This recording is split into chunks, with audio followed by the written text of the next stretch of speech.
Hey everyone, this is an Amalgia video for Final Fantasy Crystal Chronicles Remastered Edition, and today we're going to be talking about Goblin Wall Cycle 1. Every year of the game consists of getting 3 drops of myrrh.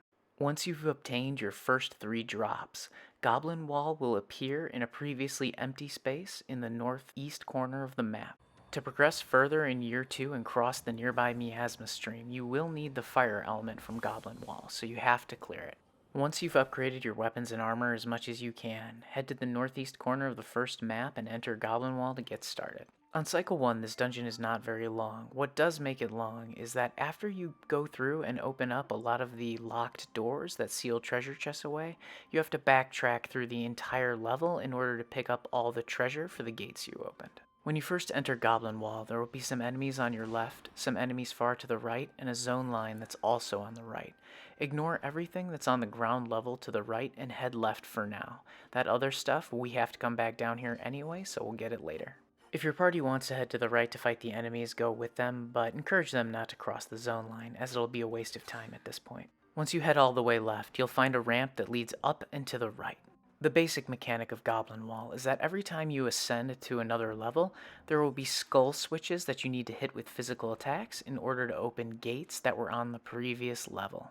This is why it's helpful to run through the entire length of Goblin Wall and open all the gates before having to backtrack back to pick up the treasure chests. If you head down to the previous level every time you open a set of gates, you're just going to spend more time trekking all over the level. Once you've gone as far right as you can on the second floor, ascend the ramp and enter the third floor. There are 4 enemies at the top of the ramp, and you can probably be a lot more careful than I was doing this. A simpler way to deal with these enemies instead of all at once is to cast a ranged focus attack or spell in order to lure them down 1 or 2 at a time. A new enemy you'll be encountering in this group is bats. They aren't very difficult to kill outright, but they are susceptible to gravity in case you want to be able to kill them in 1 or 2 hits. You can make gravity by equipping 2 different magicite from the main 3 elements and fusing them together in your command list. Fire Blizzard, for example, it doesn't really matter. It can be Fire Thunder, Blizzard Thunder, it all works. Head right on this 3rd floor and there will be some skull switches to open. This treasure chest you see here in the right hand corner, it's not available until Goblin Wall Cycle 2, so don't worry about having to get it. On this ramp, there's a large goblin and a bat. Again, if you lure one away, you don't have to fight them at the same time and use gravity on the bat in order to make the fight easier. The gate we opened with the cave inside, that's where the zone line is that we're going to have to enter to advance the level, so remember where it is. Hit the blue switch and then head back up to the 3rd level, and we're going to head all the way west so we can open more gates. There's another large goblin and some switches to the left of the ramp that we came up originally. Once he's defeated, open the skull switches and keep heading west on this 3rd level. Flans are supposed to be weak to fire, but pretty much anything kills them at this stage of the game, so use whatever you've got to take them out. Once you dispatch the flan, there will be a bat to the south, so get your gravity ready. Once the bat is dead, hit the skull switch. Make sure to keep your gravity equipped because there's another bat to deal with north up this ramp. Up this ramp is the last skull switch for the first section of Goblin Wall. Once the bat is defeated, it's finally time to run back through this entire section of Goblin Wall and loot all the treasure chests that we had been opening up along the way. I'm going to show the running back through Goblin Wall at 4 times speed. One side note here is that in this cave that's connected together, on that left-hand corner there, inside the cave, there is a hidden Moogle den.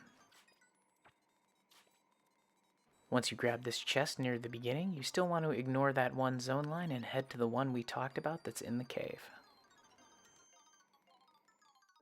This is the 2nd section of Goblin Wall and the last as far as Cycle 1 is concerned.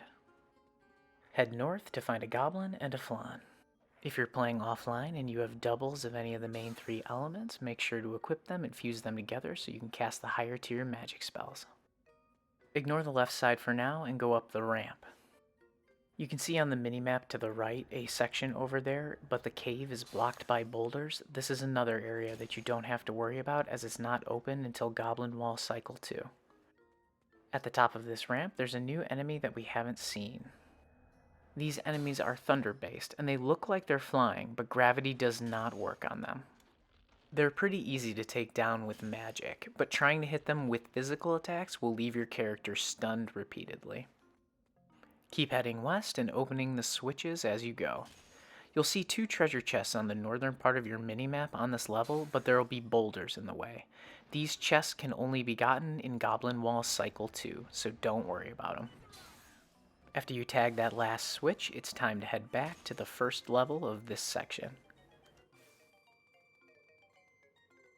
Grab these treasure chests, one to the right and one to the left, and then keep heading left through this cave in order to get to the next part of Goblin Wall. Once you're through the tunnel, you'll run into one of those electric enemies. Just kill it with magic if you can. It is possible to kill it with physical attacks, but it's more annoying because of the stun. Grab the treasure chest and then head south to open blue skull switches. Now head west and down the ramp in order to deal with some of the enemies that are still left.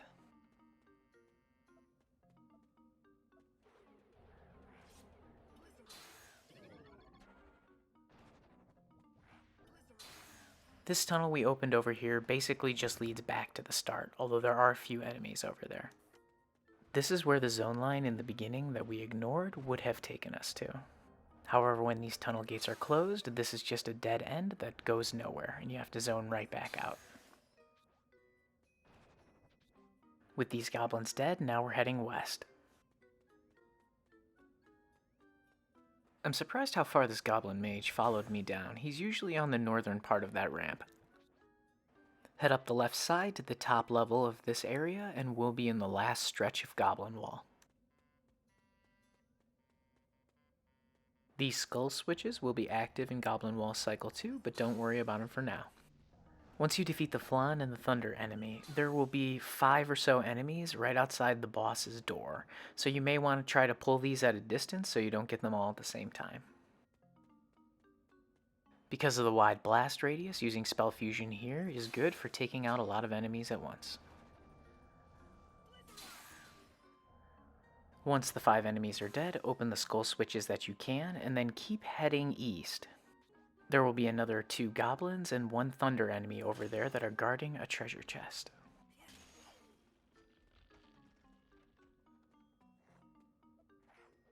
Once these enemies are defeated, grab that treasure chest, and then we're going to head back down to get the treasure out of the gates that we opened. At enhanced speed, of course. You have to go back through the tunnel and loop around up the ramp in order to get to the treasure chests. Also, we'd normally head back down the ramp and go to the boss's door, but I want to add a side note here. On Cycle 1, it's not possible to get over that gap to the other side, but you can still kill the enemies if you can goad them to come close. Usually you do this by casting one of the aura spells near the edge to provoke them, and then when they get near, you finish them off with the same spell. You won't be able to pick up their items, but they still count as dead enemies, and you should get more bonus points. At this point, you've gotten all the treasure that you can out of Goblin Wall Cycle 1, and it's time to head up to the boss. The Goblin King on Cycle 1 is pretty simple. When the battle starts, the part of the room that you need to get to in order to fight him is locked. First, you'll have to fight 2 goblins with swords, and they're very easy to deal with, as they can't interrupt you. When the first 2 goblins are dead, 2 more will spawn, one on the right side and one on the left side. These goblins have spears, and their normal attacks are wide swings that can interrupt you. These 2 goblins are the ones that drop the keys so that you can go fight the Goblin King. If you're in a party, it's good to have your frontline attackers engage the goblins with the spears so that your spellcasters don't get interrupted by their swings. The Goblin King himself is pretty easy. He seems to take even damage from all elements, so it doesn't really matter what you cast on him as far as I'm aware. More spear goblins will spawn, and feel free to back up into the first area if you need more space to avoid them and the Goblin King's attacks. The Goblin King has extremely low HP and extremely weak defenses. He will also teleport around the room, but he casts Thundara and Bio often, so it really isn't a problem getting hits in. All the Biocast seems to do is hit you with poison, so it's really not all that dangerous to begin with. As long as you're able to dodge his Thundaras, you should be able to take him down easily.